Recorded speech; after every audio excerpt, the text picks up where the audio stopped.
It's August. I already have my mind set on antelope hunting in Wyoming, and then the phone rings, and I get a call from senior editor Luke Hartle from North American Hunter. And what does Luke say? Pack your bags, we're going to Texas.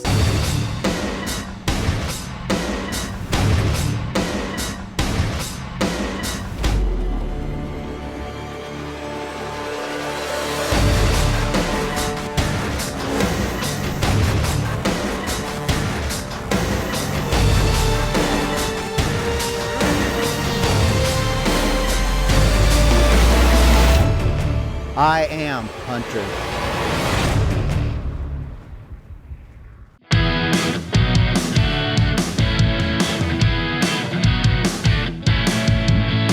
I don't even know if they have water in Wyoming. So I knew I was getting him out of his element and getting him into my element with this bow fishing endeavor. A big gator gar is high on my list. It's like a Pope and Young bear or a Boone and Crockett bear. I don't know why, but it's high on my list. So we headed down to Texas.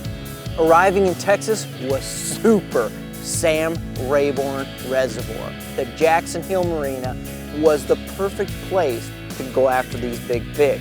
Over the last several years, we have really seen bow fishing become such a great sport. The alligator gar, which for years and years were not considered to be anything but a trash fish, are now really a treasured trophy in a lot of places in the country. Though there are a lot of places in Texas you can shoot an alligator gar, I've just gotten to know Sam Rayburn so well, it's almost my home lake away from home. Several years ago, we shot an alligator gar out of Sam Rayburn that really shattered the existing lake record. It was 8'2" and an official weight of 244.5. We pull up, this boat is sitting in front of the cabin and I'm looking at it going, yep, that'll do. I'm having a new bow fishing boat built right now and it didn't quite get ready for this trip. And out of the blue, I got a call from Marty Davis. I'd never met him before. I had talked to him maybe once or twice. And he said, I'm gonna give you directions to where my boat is. Come get it, hook it up, use it for the week and bring it back when you're done. I can't say enough about someone like Marty. It's a super nice boat. Now, I've bow fished before. We just went out there and waded in the ditch in our jeans and had carp swim right between your legs. These guys have a little bit different idea of how they go after big buffalo carp and gar. And you have to be, I would say, 1 part dedicated, maybe 2 parts nuts to start your day like we're gonna do here at 11:30 p.m. and the middle of August in Texas. So I wasn't really sure what to expect with Mark and Luke on the boat. I knew that Luke had shot some fish, of course, with me in the past. I didn't really know anything about Mark, but I tell you what, I handed him the bows, kind of gave him a few little instructions, and they were both dead on right away, and we had no issues getting started that night. Now we call this bow fishing, but we're hunting these fish. And I wasn't expecting much to happen the first hour. I was kind of hoping things wouldn't as we got into things. And just like any other type of hunting, you can have long periods where nothing's going on and then all of a sudden there's a flurry of action. Oh, good job. Smoked him. And this fish was so big that I had to have Mark shoot a second arrow into it just so we could get it in the boat. We were only into the hunt for a half hour. I had a fish on, and then Robin nails a fish on the other side of the boat. He's spooking, he's right out there. Just like with any hunt, everything that had been building up was kind of leveling off. Jeez. Is that a good one, Eric? Especially when you're trying to make TV, the pressure's off. Isn't that awesome? We've got a few fish in the boat. I would hold this thing up higher if I could, but this is all of 50 pounds right here. These are huge, man. And This we is got awesome. them in just seconds apart. Right. I mean, it was just... And another one in front of the boat to boot. Yeah, we had a third one right there. We're a few hours into this. It's early and we can only go up, and that is a phenomenal feeling.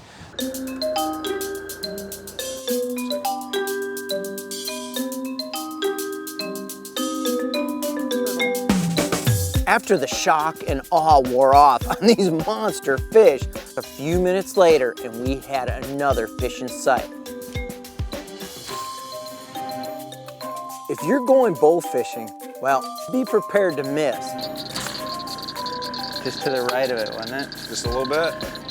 These fish aren't always at the same depth, and that water, the way it refracts, it changes what you see and where the fish actually is. Oh, just over his back. The refraction makes that fish look higher than it actually is, meaning you need to aim lower than it actually is. There you go.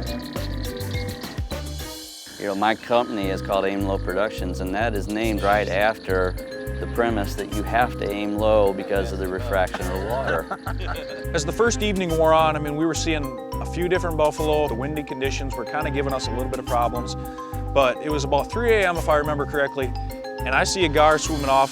So I launched, and I ended up sticking that fish, and we brought our first gar in the boat, and I had no idea at the time, but a 30-inch spotted gar is a really huge fish. Very nice.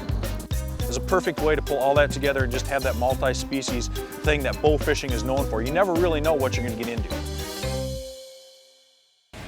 North American Hunter is brought to you by Hornady, accurate, deadly, dependable. Ruger, rugged, reliable firearms. M&P, advanced by design. Can-Am off-road vehicles. Can-Am, the ride says it all. And by Matthews, catch us if you can. Mark Kayser and Luke Hartle have gone fishing in Texas with their Matthews. We had a pretty good night last night, Mark. Pretty good? Yeah, it was really good. Those things are giants. Those were giants. That was the biggest fish I've ever shot with a bow. That buffalo we figure went all of 50 pounds. Oh, easily. But today's a little different. Today is the one day in hunting, although we're hunting fish, the one day in hunting where we're hoping to get gar hole. And that's a term that people use all the time, the gar hole. We're actually going to the gar hole, or one of many, hopefully. Exactly. And hopefully one of these big fish will get up close enough to the boat and roll where we can get a shot at it. And it's cool, you know, we were out in this lake all last night. We didn't even get to see it. Now look at this, the reservoir is huge. There's tons of bays. I can't imagine not sticking a pig today. And we might stick a pig today because we saw some on the shore last night. You look like you're ready for church. I look like I'm ready for the gym, but between the two of us, I think we probably get this done. Church and gym, let's do it. Amen. For me, this trip was all about kicking back in Texas and enjoying some exciting bow fishing activity. But even when you're trying to have fun, there can be some frustration. Wind is never a good thing when it comes to bow fishing, and the first day that we went out, we found the spot. We knew where they were there, but the wind was just, it was too much. And of course, when you're trying to look down into the water and see these fish lurking around, you don't want that refraction. Sunshine is good, wind is not, and we had a lot of wind. Getting cornholed in a gar hole. One man after the most ferocious prehistoric fish alive today, the alligator gar. He talks too much. You're watching North American Fisherman. We had big, high hopes for the second night, and we got into a spot with just really super nice, clean water. And we didn't get, I'm gonna say 20 minutes into the night, and the trolling motor plug caught on fire. It looked like it was going to be the end of the boat there for a second, but Robin got it under control. Luckily, Marty's boat has a fan on it. I had never run a fan myself, but we decided to go ahead and fish with the fan, and it worked beautiful until we got out of that first cove and we got into those high winds, and it was a struggle for me all night long.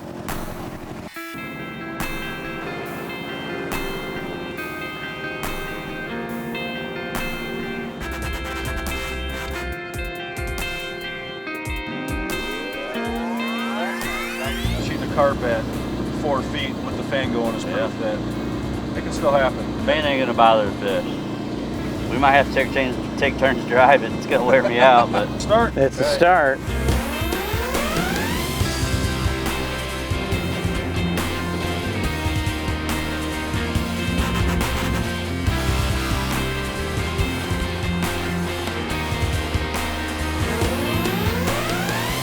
Just as we were trying to get a backup plan in place, Mother Nature broke out with a rain shower. It's about 1 a.m. or so right now, and we should have 3 or 4 more good hours of fishing in, and instead, as you can see, we're parked at the access. Things are starting to get frustrating. We've been battling nothing but problems since we got here. The wind has been harassing us since day number 1. A mechanical difficulty that we got through rather quickly, thankfully. but now we got rain, and it's simply not smart to be, you know, in the rain.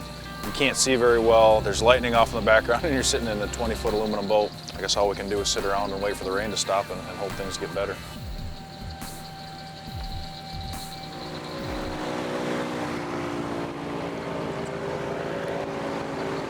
Oh, God, I pulled that shot.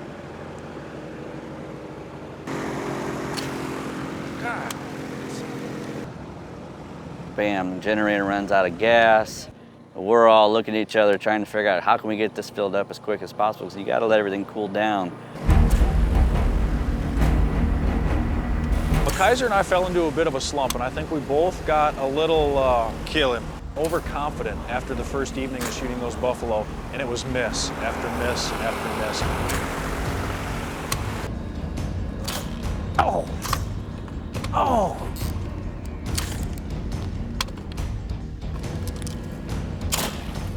Oh!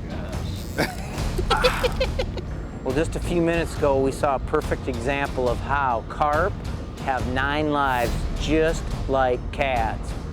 I personally missed out twice, once at a yard or less, and someone else missed it as well twice, and we'll just leave it nameless like that. The halfway point of this trip had come and gone. It's day number 2. The conditions for the wind were a little better, but the conditions for the rain were way worse. It was raining so badly, we decided it didn't even pay to go out. We ran to town, we got all the parts we needed to get the motor fixed. I mean, the weather just really killed us and kind of cut into our fishing that day. But we did get out that evening. All right, we had a tough night last night, so we got a plan. I'm on port. Luke, he's on starboard. Robin, he's on the bow. These guys are shooting, I gotta get back to action. And that's when I finally had a lucky break on a big carp. Oh, I got him.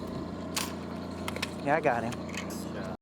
Yeah, I'm gonna just dance around the whole deck here. Did you get him? Yeah.